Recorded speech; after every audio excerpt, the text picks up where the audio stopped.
speech nyo kanina, parang may himig ng tambo kay Senator Bongo. Yes, totoo naman yun. Because you know, like, if you're an elected official, you're supposed to voice out, you know, what the people yung need and want. And you know, he is in a high position. Sa mas taas na, but you know, like I said, he has time to redeem himself. Out of all, you know, yung nangyayari. Because kung gusto niya pa tumakbo ng senador ulit, so that he is one with the Davaoeños, especially in times like this. Sir, sa tingin nyo, iniiwan niya na ba si Tatay Digong sa ginagawa niya? Hindi possible yun. Politics, hindi mo talaga can never guess what will happen next in politics.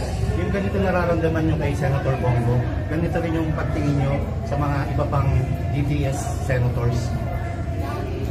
No, because Bong is a Davaoeño. So he claims, diba?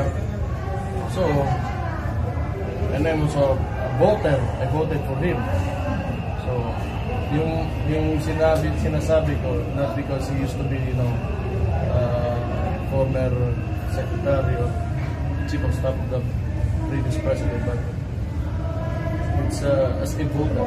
I am talking to him as a voter. Categorically, sir, anong sasabihin nyo ngayon kay Senator Bongo? Like I said, yung sinabi ko kanina,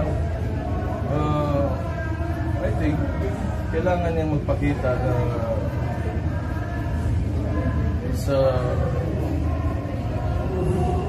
like it should speak up to what's happening in the house. Last question, sir. Sa tingin nyo, nakain na rin ng bulok na sistema si Senator Bongo?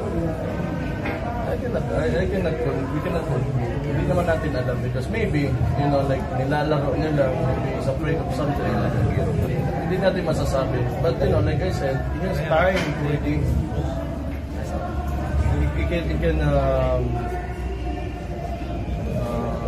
do something.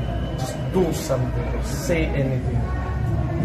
You make a statement. Kailangan, you have to stand up for what's happening to Davao, what's happening to your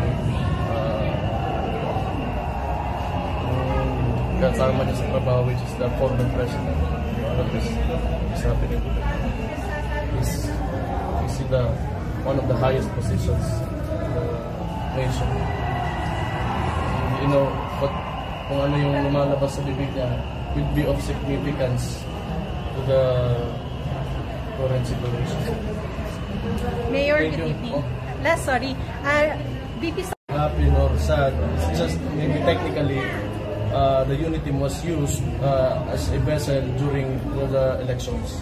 It was never really intended, maybe because even the president does not mention it right nowadays. So I do not know. It's a political tool. Sir, suspended ka as mayor? I do not know. It doesn't bother me. Yun. I wouldn't be surprised when everybody has been suspended already.